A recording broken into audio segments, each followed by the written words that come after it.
Well, g'day everyone, it's Michael here coming at you from the studio today, and I want to talk about the Canon 5D Mark IV's 4K capabilities, why I like it, and just some quick setup tips for you. So stay tuned and let's get straight into it.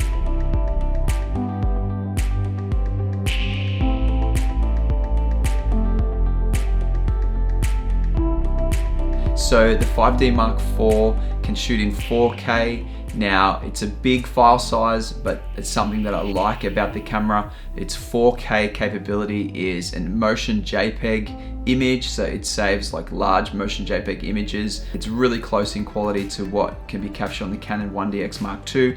It's 500 megabits per second, so it's quite a huge bit rate that it records in. And one of the things that there's been a lot of controversy about is that it's a large file size. But when we shoot in RAW, we're also shooting a massive file size, not dissimilar to say a Magic Lantern RAW on the 5D Mark III. File size is pretty similar to that, so I don't see what all the issues are about. I use a 256 megabyte SD card, which captures a large file to the SD card. Now, the reason why this SD card is good is because it formats in a different way. It formats in exFAT, so it can record for the full half an hour, one continuous 4K file. And I have tested this in the field and the camera is flawless. So it will record, and I've recorded continuously for 1.5 hours. So I've got one 256 gigabyte SD card and I've got another 128 gigabyte CF card. I've recorded two half an hour recordings to the SD card, and then I've switched to the 128 gig CF card and I've recorded another almost half an hour to the CF card. So the camera recorded flawlessly, no drop frames or anything. So that's an hour and a half of continuous recording, and I was really happy with the result of that. So this is the way you want to set it up. You want to put a 256 card, a large card, into the SD slot, and then you can just continuous record to it. And even if you were to get a 256 gig card for the other slot as well, for the CF, then that would also be awesome. So anyway, I've talked about that one too much. So the second thing that's really good about the 4K on this camera is it records 422 color. So it's not 420, it's 422. So basically you get the full color depth and range that the 8 bits give you of the sensor. Say if you're recording in a standard picture profile, it's going to record 8-bit 422, which is basically all the color you can get out of that 8-bit or 8 stops of range within the sensor. So that's really awesome. But on top of that, you also get in log, when you shoot in Canon log, if you've got the Canon log upgrade on the camera, you actually increase that 8 bits up to 12 bits. So if you record right now, I'm recording 400 ISO in log. So basically I'm effectively getting an equivalent to 12 bits at 422 color. Now that's recorded internally onto the SD card. So that is, out of a DSLR, it's incredible. It is incredible. So yes, they're big file sizes, but I'm almost getting, how close am I to a RAW, like 422 RAW is 14-bit. So how close am I to that in a log profile? I'm super close. It's really, really close. And the image has got so much flexibility in post. As long as you get and I'll show you this later in the latter half of the video, as long as you get your exposure correct, so you got to nail your exposure, and I'll show you how to do that. I've shown in another video how to do that as well. And you've got to get your you've got to get your white balance correct as well. So you do that by shooting a gray card and a custom white balance on one of these. Shoot on one of these, get a custom white balance, use this to get your exposure correct, and you're gonna get such an amazing image out of, predominantly it's a photography camera. Yeah, the file size is big, but you're gonna get an incredible image, 4K image out of this camera every single time. The third thing that I like about it is that it is a really good image. It's a great 4K image. I've seen 4K images that have compression. I've seen 4K images that shoot in 420, some other images that aren't the motion JPEG. And we know the 1DX Mark II with the motion JPEG, we know the 4K capability is incredible on that camera. So basically we're getting a very similar. I think it's probably close to indistinguishable between the 5D Mark IV's 4K. Then there's this crop factor thing which does a few different things with different lenses depending on what lens you use, and it can cause some aberration and stuff with different lenses, and it's more than what we get on the 1DX Mark II, but it's so close in its representation that it really is a fantastic image. Number 4 I like about it is when I'm only shooting a 1080p project, then using 4K and having the crop factor gives me some extra reach on my lenses. So I have used that before when I've shot something that I know is going to end up down, on top of, let's say, a 1080p interview, well-lit interview. So what I'll do then is I'll use the 4K to just increase the range of my lens, and even some of the B-roll I'll shoot in 4K because I know it's going to be an awesome image. I know it's going to be gradable for the B-roll. So, but sometimes I want to put like a 1080p 60 shots, some slow motion shots in there. So then I'll utilize the 4K as a extended reach option.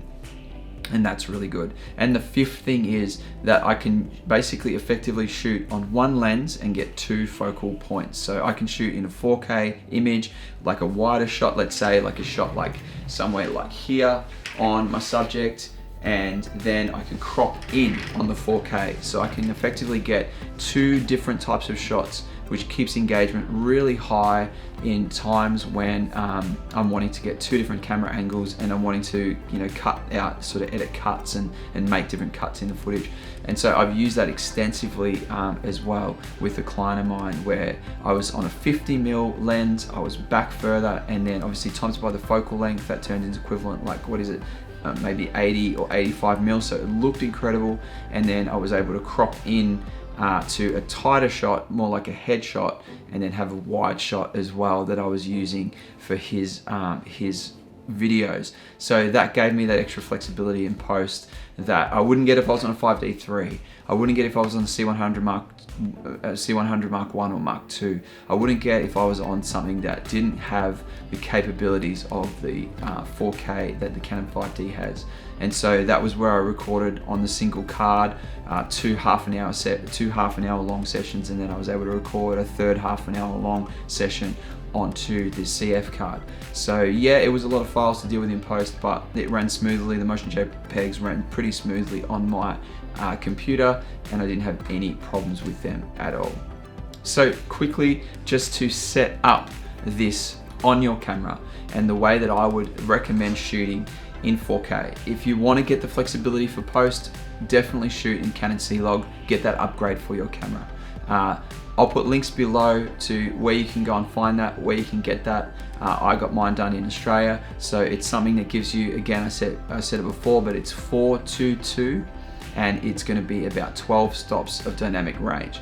So shooting outdoors in a scenario where there's a lot of different light dynamic, sun maybe is behind the subject and then there's shadow on the face, it's something that will really protect those shadows and also not blow out the highlights. So when you're in post later, you can really correct that and get a usable image in post, and not something that you need to blow out the background or really, boost the highlights or boost the shadows too much. So that's really good. The second thing that I would do is I would shoot in 25 frames per second. So 25 frames per second, and keep your shutter at 50. So this is going to give you the best possible look to the footage, and it's going to look really nice and cinematic. So yeah, you don't want to be cranking the shutter if you're outdoors and you need to drop down more because your ISO is at 400, and that's the third thing I'll mention in a second. But if you're outside and you need to boost that ISO a little bit to keep it at 400, which is the native ISO, then make sure you use an ND filter on your lens to just stop down, say if you still want to get that low depth of field, or crank the aperture up. So yeah, make sure you use your aperture and don't use your shutter. Leave your shutter at 180 degrees, which is going to be, if you're shooting 25 frames per second, it's going to be 50. So make sure you do that. It's a really important point to get a real cinematic look and a great look to your footage. The third thing is your ISO. Make sure your ISO is always set to 400. As you go up to 800, there's been people that have said 800 is the best looking ISO, but as you go up to 800, you're going to introduce some noise and grain that you have to probably correct and fix later. As you go down from 400 down, you're going to lose stops of dynamic range. Make sure you keep your ISO at 400, and that'll give you the best possible footage and the best dynamic range out of this sensor. So I want to talk a little bit about the cLOG on this sensor. Now I'm talking about the ISO at 400 when you're shooting in cLOG. So the cLOG, what some people don't understand is that it's a remapped sensor to give you the full dynamic range available on the CMOS sensor that is in our 5Ds. So the thing about it is, it's a sensor that has got the ability to do 12 stops of dynamic range, but the standard picture profiles and everything that they load into the camera for ease of codec and ease of use of the footage later in post, and the H.264 compression, which compresses the footage down, only allows you to use 8 bits of that, or 8 stops of that 12, the possible 12. So the remapping of the sensor actually with the Canon log gives you the ability to have 12 stops recorded into the camera. I mean, it's really awesome. It's not a red camera, it's not 18 stops or 16 stops, so it's not Blackmagic at 16 stops, but or even 14 stops like the Sony's, but it's 12 stops out of a DSLR that would generally only allow you to have 8. So that's a little caveat on that. The third thing, I'm up to 3, about the fourth thing I think we're up to now, is to talk about ISO. The fourth thing is use an ND filter on your lens.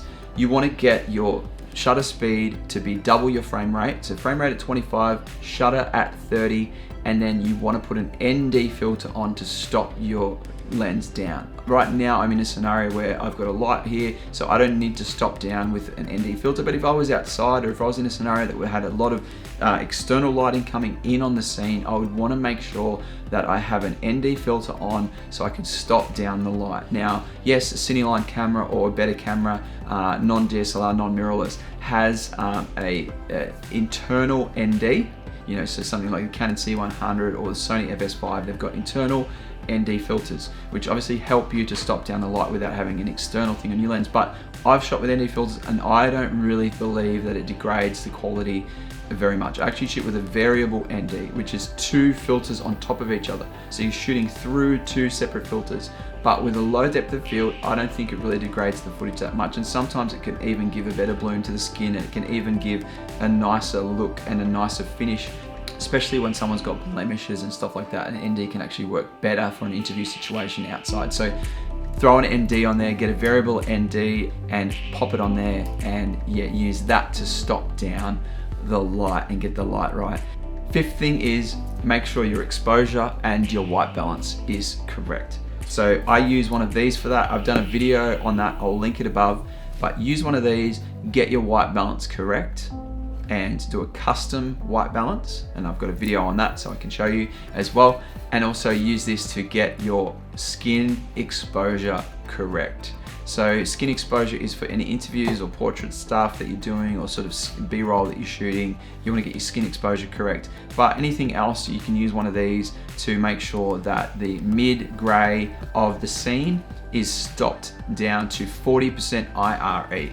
So that's where you want your exposure, which is basically on that little histogram, you want this card to represent 40%, which is not halfway, but a little bit less. So as I said, I've got videos on that already, but that's a really important point. So if you can do those 5 things, then you can really unlock the capabilities of this camera. It really is a game changer when you record in 4K 422 with Canon cLOG. You can really grade that thing and put a look on that thing, and you can just got so much flexibility with it in post, and I love it. So hopefully you guys have got some value from this video, and thank you so much for watching. Subscribe to the channel if you haven't already, because I'm always putting out content like this, rich content around the 5D Mark IV, and as I upgrade to the Cineline, as my last video was, I'm upgrading from the 5D III, I'm gonna sell it, I'm gonna get a Canon C100 Mark II. So as I upgrade to that, I'll be doing a lot more on cLOG and on the wide DR and different gammas that come out on the Canon C100, and I'll be grading and doing things like that for you guys to show you workflows, my workflows and everything. So there's going to be heaps more value on this sort of stuff, as I love to talk about this sort of stuff, so it's really cool for me to produce these videos, and if anyone gets value out of it, it's so exciting, and I love that fact. So it's going to be cool. And yeah, if you like this video, make sure you give it a like, give it a thumbs up, and share it around as well if you got some value from it. So I'm expecting some interesting comments from Sony users. Like, really, I love your comments, and shout out to Miles as well. Changing up again, as you can see the framing on this, I'm trying a different lens. So I'm always constantly appreciate your comments. Even if you've got concerns, or even if you've got things that I've got wrong or made mistakes, I'd love to hear about it in the comments below. So thanks so much for watching, everyone, and we'll see you in the next video.